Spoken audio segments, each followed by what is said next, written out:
Well, good evening, everyone. Dr. Jacqueline King here, the CEO and founder of Black Women Empowered. And as you know, I always say that we bring amazing people doing amazing things. So this month, Black History Month, which I always say, and I know Tony agrees, we're Black 365 days of the year. I know that's right. I know that's right. Can't wash it off. Can't turn it off.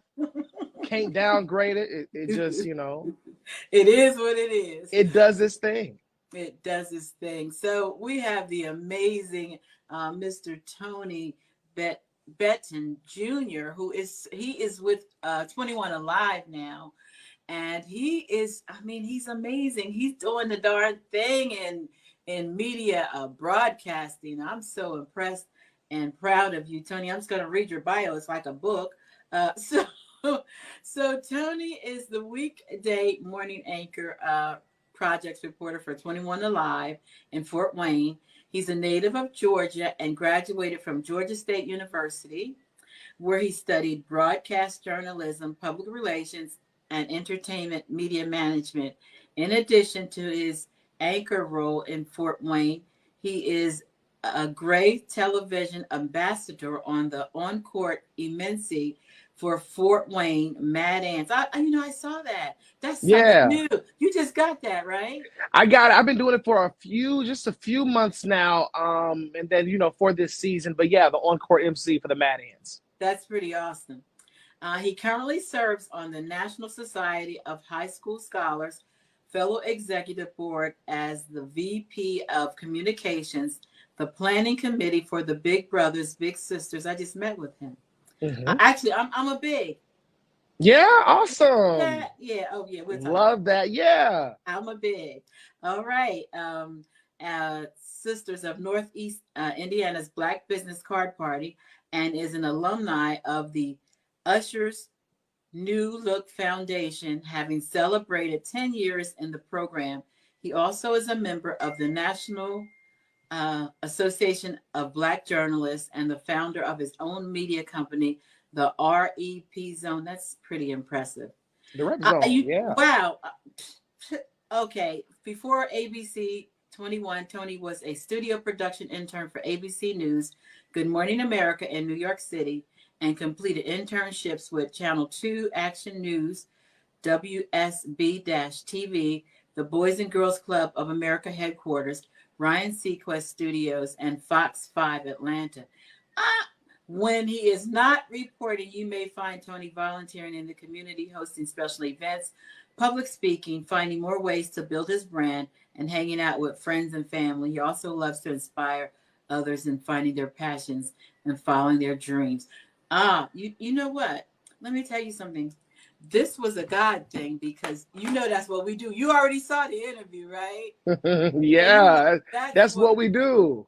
That's what we do. So God brought us together, and I met you finally at the Black Business Card Party, Mm-hmm. where you was like doing your thing. I saw you doing I don't know the dances, but the song to Beyonce. I said, look at him all cute out there. Okay, yeah. But this is really good. So when did you realize that you wanted to be a journalist? So I guess it could go all the way back to when I was in middle school. I originally had started when at the age of 9, I used to actually gospel rap. So a long time ago. Yeah, I used to be a gospel rapper. So I would be on stage, rapping about Jesus and, just kind of being that kid in church and things like that in my community. As I got older, that kind of opened me up as far as, being in front of people. But when I was in middle school, I had gone to the CNN Center. I remember going to the CNN headquarters in Atlanta, and they have like a teleprompter simulation.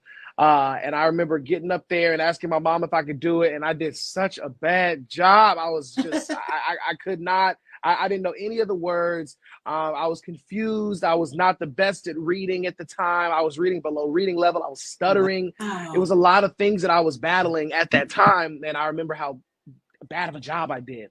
And I remember being so sad. I was feeling defeated. I was telling my mom, I was like, oh my God, this is terrible. I'm terrible. And I said, next time I come back, like, I want to do a better job. I want to do I don't want to feel this way next time I come back. So, I had gotten involved more in the community. I joined Toastmasters, the debate club, beta club, just other ways to get involved. I was in theater, and just ways to be able to get myself together so that I would be able to speak and articulate and different things like that. So the next time I went back, I was able to do a better and a much better job. So, as I was getting ready to graduate high school, I was like, okay, well, what do I want to do? Do I want to do theater? Do I want to do acting, music? I didn't know. I said, okay, well, what are some qualities of what I could be able to put to good use? I love people. I love to talk to people. I love to tell stories. And I'm nosy. I like to ask questions. I like to know what's going on. I like to, meet people and see what, the story is. So that helped me kind of lead into studying in journalism while in college. And it just kind of has taken the ball from there. So you said a whole lot there.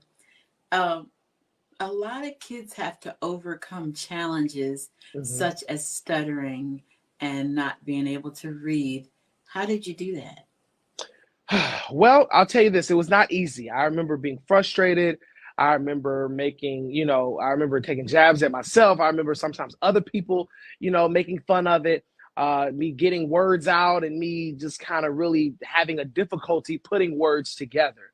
And one thing that I did was I started reading more things that I liked, things that I enjoyed. I remember at that time, the Chick-fil-A CEO had written a book on how he started Chick-fil-A, and I was so into this book. And how old were you?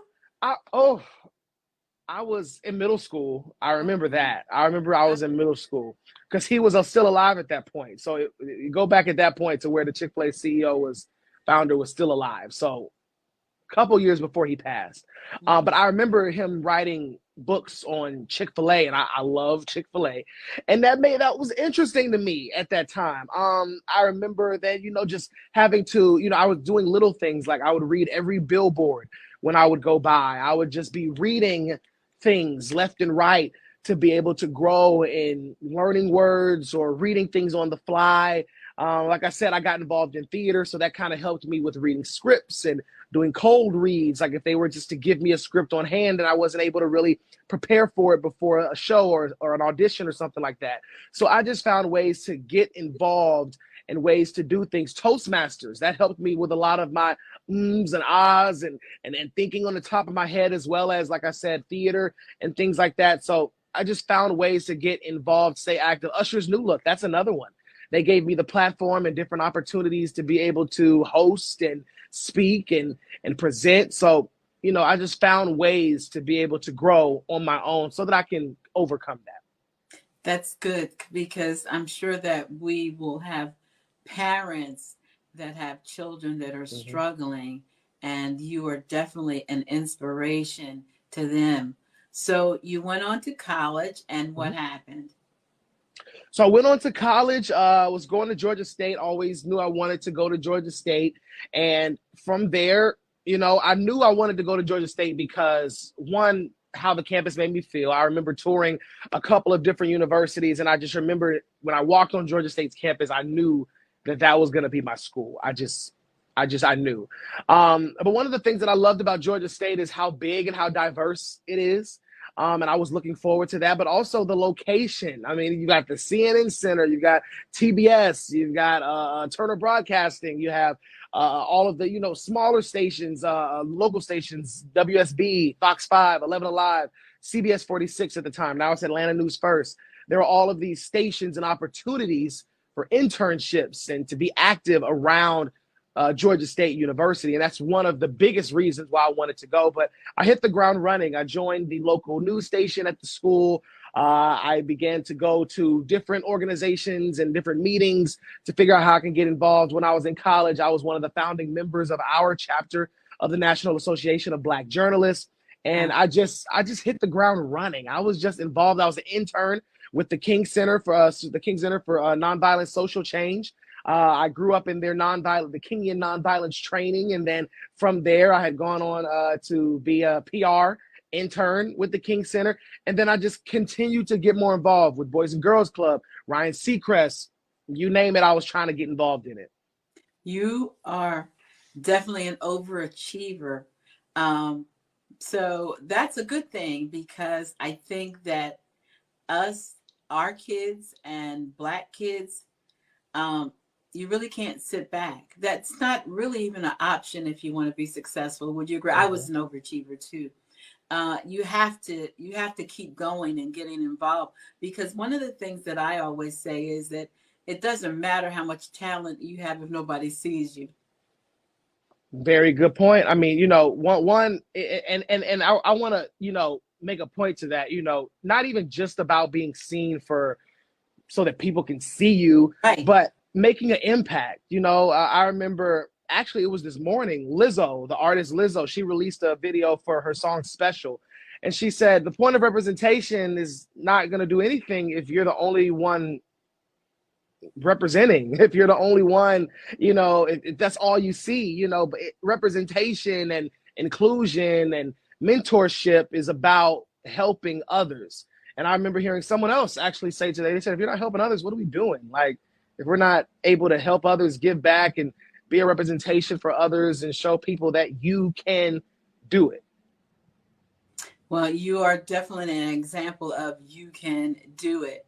Um, so, what are some of the challenges that you faced when you were in college, and trying to really crack into the big times where you are now? Yeah, well, it's all about kind of figuring out what's next. Thankfully, like I said, I've been blessed in being able to be so active and involved, and that's helped me with a lot of my connection building and meeting a lot of people, as well as putting myself out there. I'm so thankful for all of the organizations I've been a part of growing up, from Usher's New Look to the National Society of High School Scholars to school organizations to NABJ. All of these organizations, I've been able to learn from different people and take kind of different nuggets to be able to apply those. So, some of the challenges and obstacles that I overcame, like I said, I used to stutter. I used to battle with that. Right. I used to call it a stuttering issue, but now it's just something that I battled. It's something that I don't even like to address it as an issue, because I've really been able to grow from it. I don't use it as a crutch. I don't use it to victimize myself in any way, or sometimes it might come out, where I'm stuttering on something, but I look at the growth and I use that to inspire myself and others, because mind you, when I was in maybe ninth grade, I was reading on like a fifth grade reading level. Oh, When I wow. was in 10th grade, I was reading on like a eighth grade reading level. But then I remember graduating high school in the top 10% of my class in English, Wow. honors English. Um, Someone who used to stutter and couldn't even get their words out. I was doing the morning announcements, in my senior year of high school. So, I'm from the south side of Clayton County. The year before I graduated, we had lost our accreditation, Wow. so it's one of those things where it doesn't matter where you come from. I don't care how cliche it sounds. No matter where you come from, no matter what your background is, no matter what your parents did or didn't do. Both my parents went straight to the military. My mom does have a degree. It's just been, interesting to navigate it, but it takes a village. It truly, truly does. And, not everyone has been able to have mentors or different opportunities in their lives, but people have had their own things in their own way to build themselves. So, short answer to your question, in regards to, facing those obstacles, use those obstacles as stepping stones. Don't let them be something that you just forget about and never want to speak about again and never want to look at again. No, that's part of your story and that's part of your testimony. I love that. I absolutely love that. Um, so what about the kids? Because I just told you that I'm a big now, and I've Mm-hmm. never, Oh, there I go. I've never done that. I'm 65, and so I've got time, and actually I signed up at the Black Business Card Party. Nice. Yeah, that's how I got involved. And so these kids that are, in the inner city, and they don't really have mentors and stuff, uh, do you recommend Big Brothers, Big Sisters, and Boys and Girls Club? Because what else do they have? I know you're involved in those. Is that what you recommend? I recommend getting involved. You know, there are so many organizations that provide types of opportunities. I definitely recommend wherever people are, obviously look around and see where you are. I was lucky enough to be a part of a Boys and Girls Club growing up, like real young. But I remember in high school, I was a part of Usher's New Look. So that's Usher Raymond's nonprofit organization. I also was a part of, like I said, the National Society of High School Scholars. That's an educational organization that helped me with a lot of my scholarships and helping me to travel and connect with other scholars in the country. Usher's New Looks helped me with a lot of my speaking engagements and a lot of my opportunities to train individuals in talent, education, career service, networking, branding, using your power for good, impacting the service, impacting your community.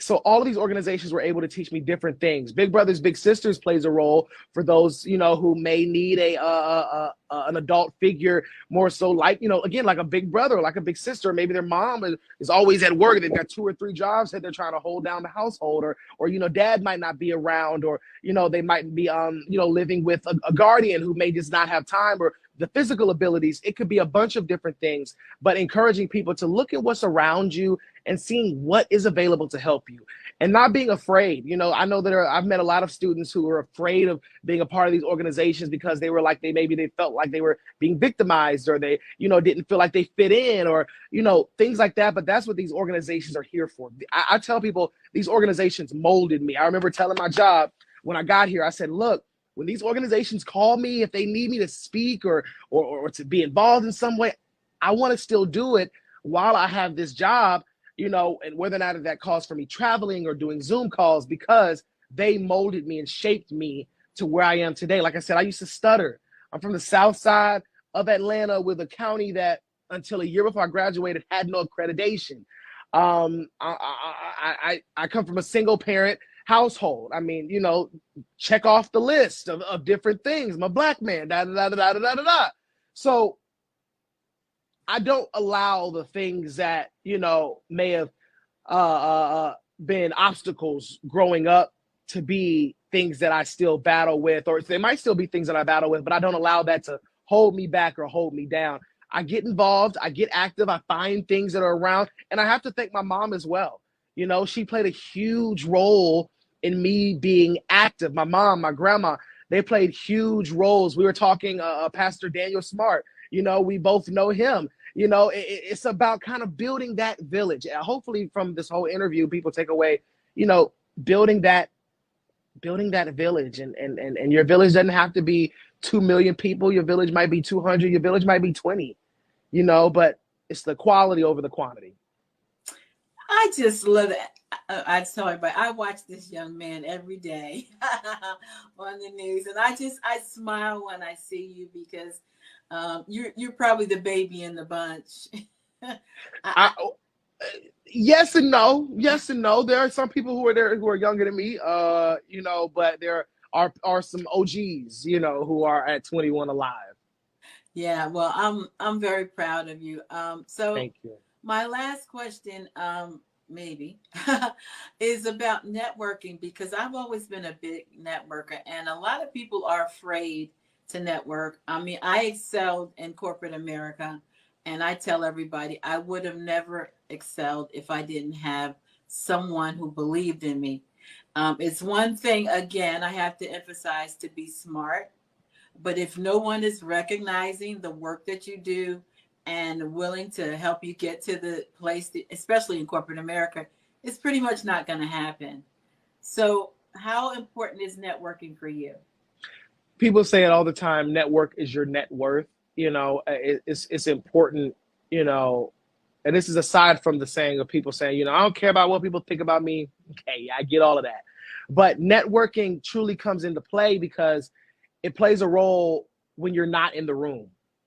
Networking allows you to have someone vouching for you when you're not in the room, whether or not they're bringing up your name, whether or not they're defending your name, whether or not, you know, your name's being tossed around for an opportunity. You know, your network is what builds your brand as well, or vice versa, you know, depending on the perspective of who's listening here.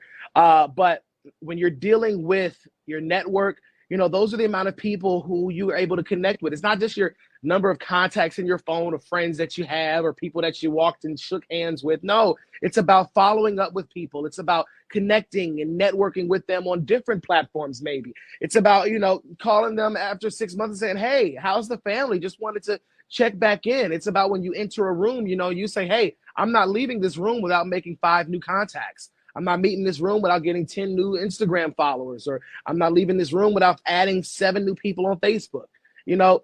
Building your network so that when you're able to, when you need something, or when you're able to help somebody, or when you're ready to do you're able to just kind of call them up, network with them, and connect with them. Networking has changed over time, for since I've been in the business, and I'm sure it's changed over time since you've been in the business, and for other folks and vice versa.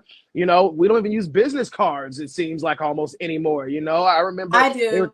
Right, I have business cards as well. Yeah, somewhere. Yeah, right here. Bam! I got business cards right here. So I keep them on hand. But so it's your LinkedIn, your Instagram, your Facebook, your social media, keeping your brand on brand. So whether or not that's you wanting a clean brand or however you want your brand to be, that all goes into networking. So your network is your net worth.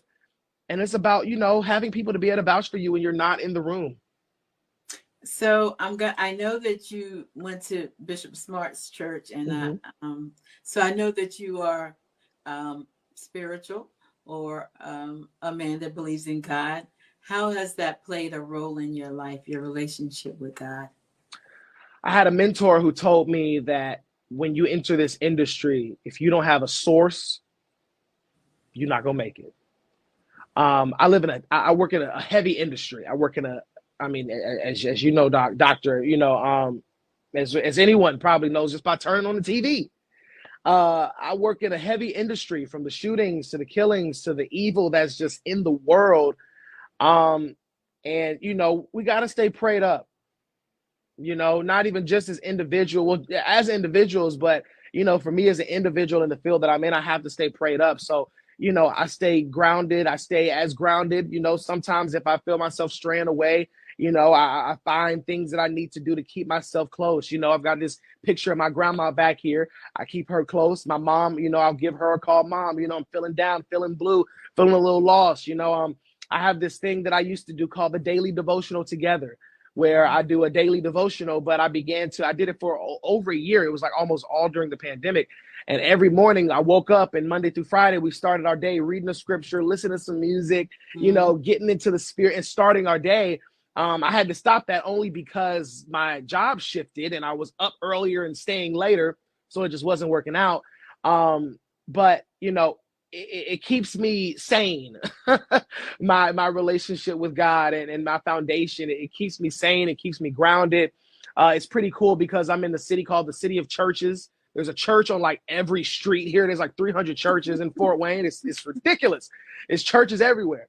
And I feel like that also plays a role. I'm able to meet a lot of different backgrounds and a lot of different denominations and, real types of religions and learning from them. And, I appreciate that. So, whether or not you're Christian or whatever your denomination is or whatever your faith is, I just believe in having a source. I believe in being able to have something to be grounded in. So, whatever that is, whatever that source is, I wish you all the best. Obviously, I love God, I'm gonna rep it all day.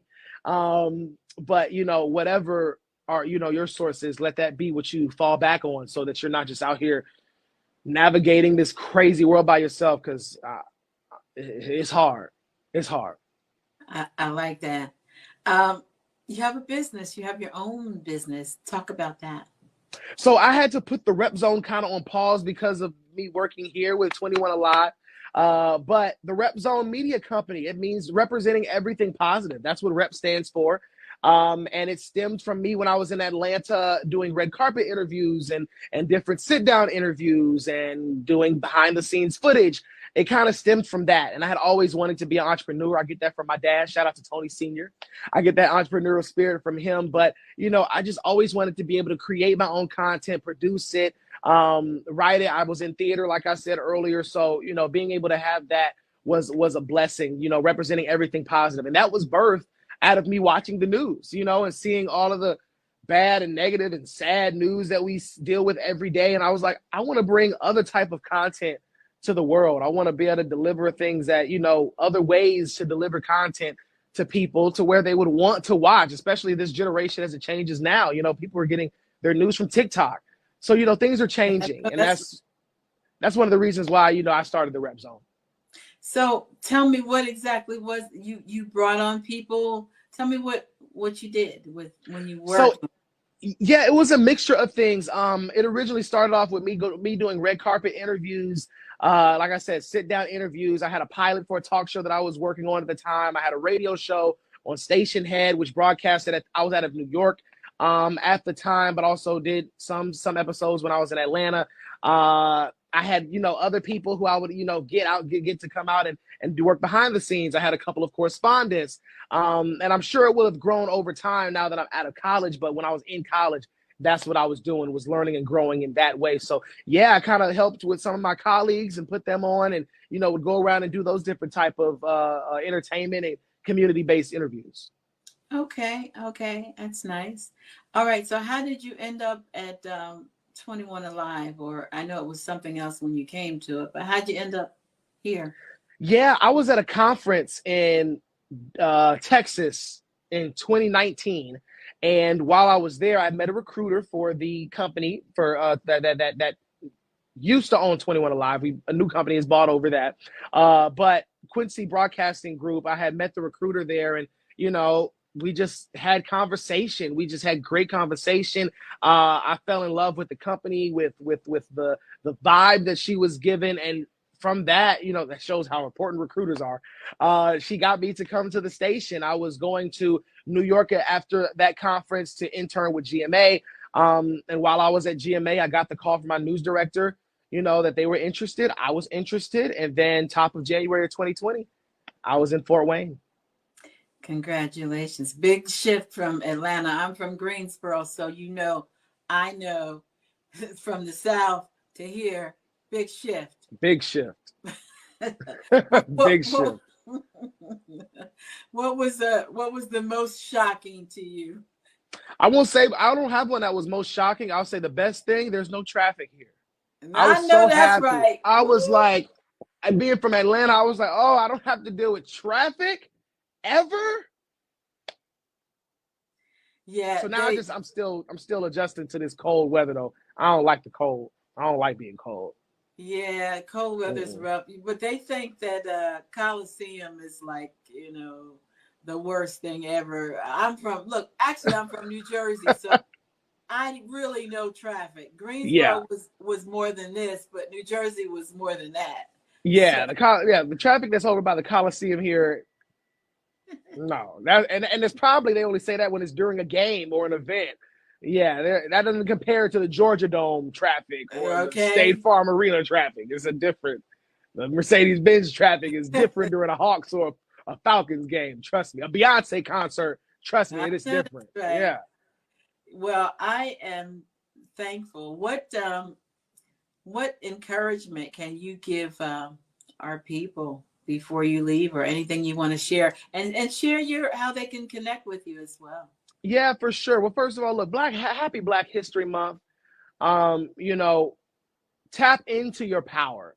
You know, for whoever's watching this, tap into your power. You're a king, you're a queen. You just may not know it yet. You just may know it, but don't know how to tap into it yet. Sometimes I forget. Sometimes I have to tap into it. You know, Dr. King, I'm sure sometimes you may forget and got to be tapped back into it. But, you know, we've overcome a lot as a people, as individuals. And when you truly recognize who you are and whose you are.